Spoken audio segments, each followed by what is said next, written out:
How to add a battery widget on iPhone. To get started, first of all press and hold a blank area until your apps start to jiggle, then tap on Edit in the top left corner.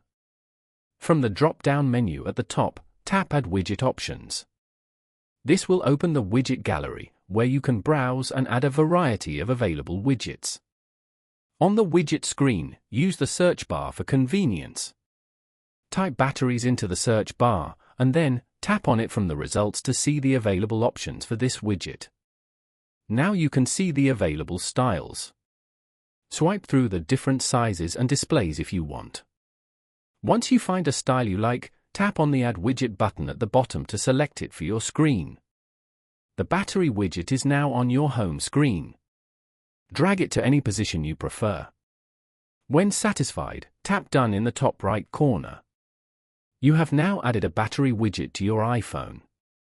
Following these steps, you can easily add a battery widget on an iPhone.